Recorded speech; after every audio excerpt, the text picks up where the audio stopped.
Have you ever seen a spiritual movie? And I'm not talking about the ghost-wise spiritual, even though it is October. I'm talking more of the religious spiritual that you would see talking about in tribes. Like, for instance, in the movie Brother Bear by Disney. That at the beginning, how they talk about animals being a spiritual guide for the tribe. Hi, my name's Caitlin Hernandez, and I'm going to be taking you through a brief history of the word that I chose for this assignment. The word that I chose is animism. Animism is a word that comes from the Latin word anima, which means breath or soul. This word has been around for a very, very long time. And even though many books would say that it's a religion, it's not. According to an article on learnreligion.com, in 1871, a man by the name of Sir Edward Burnett Tylor, who was a British anthropologist, once said in his Primitive Culture that the definition of animism is a general belief in spiritual beings and consider it a minimum definition of religion. Tylor believed that the primitive people who believed in very simple things thought of life or souls as a vapor that passed from one body to another. Yet they didn't just believe it was human bodies. Primitive people believed that when someone died, that their soul could travel to anything, whether it be plants, animals, or inanimate objects. Animism has been around for a very long time, and it can be one of the oldest belief systems in this world.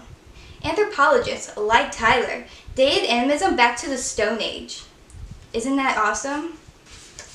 As I said before, animism is not a religion. The definition of religion is being a part where you worship a god. Animism does not do that. Animism is only about spirit connection.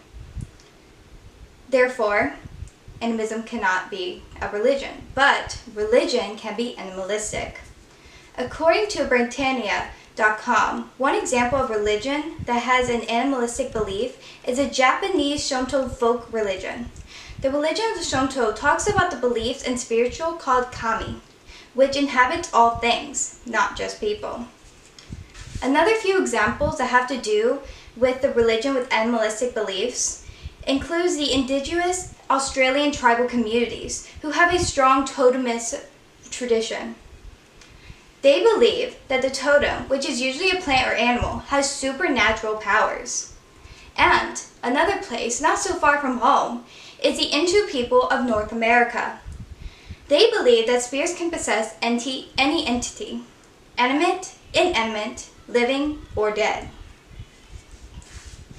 In talking about what the word animate means, I also came to know the word animalism. Animalism and animism are very close together. They have very close definitions. Animalism talks about you giving a conscience to an inanimate object. As for example, as when we say, thunder and lightning is God's wrath. That is us giving a conscience to something that would not have one.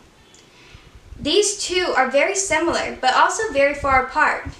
Because for animism, we are talking about how it's a spirit that travels from place to place. And animalism talks about how we give it a conscience, how we are physically giving it a spirit, as you would say.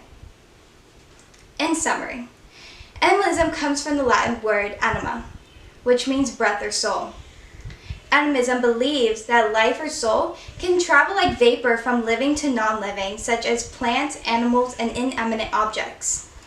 Animism is not a religion, but religion can be animalistic. And beliefs such as animalistic beliefs is not only used long ago, but is still used today in most religions in North America and Australia. And furthermore, the word animalism and animism are very close in both spelling and pronunciation, but have very different definitions. Therefore, I can now conclude in telling you how animism means a lot more than just a cartoon movie of a spiritual bear, as I said before. I hope you enjoyed this speech and learning with me what the word animism means and where it came from. Thank you.